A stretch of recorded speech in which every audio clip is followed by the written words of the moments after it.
ẹ̀dáka abẹ́rẹ́ dání. Ohun ẹni tí ó fi gún jọ̀wọ́ Olúwarun máa ṣọ́ wa. Oró abẹ́rẹ́ ó léwu jòrò ejò lọ.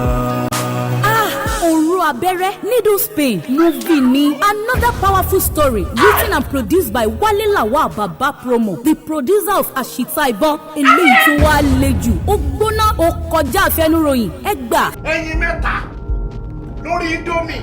Ìtumọ̀ tó já sí ni wípé ẹnìkan ń bọ̀ tó máa fẹ́ gba ọkọ̀ pamọ́ ẹ lọ́wọ́. Ẹni tó bá ro ikúrò mi máa ro kúrò. Ẹyọ kan ṣo ni mo fẹ́ gbá mọ́ ẹ lórí kò lè gbá mi lọ́wọ́. Bàbá kẹ̀kẹ́ kú kẹ̀. Bàbá kọjá kẹ̀kẹ́. Kí ni ìṣẹ̀lẹ̀ lù yín báyìí? Níjọ́ àkèrèjò kan bá kọlẹ̀, ìjọ náà ní kọlẹ̀ pa. Láti ẹ.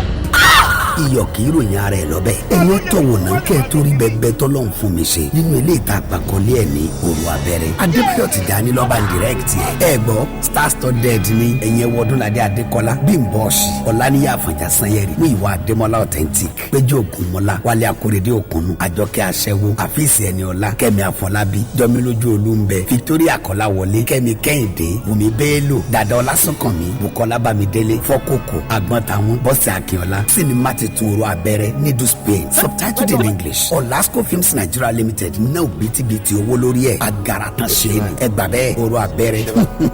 Ó ń bọ̀ lọ́nà dẹ̀dẹ̀. Ẹ kú ojú lọ́nà o. Ṣé ẹ rí gbogbo ẹni ọba kábẹ́rẹ́ bú lọ́wọ́ tó ló ń fẹ́ gún yín nínú ọdún yìí? Ọlọ́run ò ní fún ẹ sí. Ẹ sàní o. Ẹ dákun ẹ bá ara ilé. Kẹ́ ẹ bá wò. Kí ló dé tí death rate tó high lọ́yọ̀ báyìí? Death rate. Kí ló dé?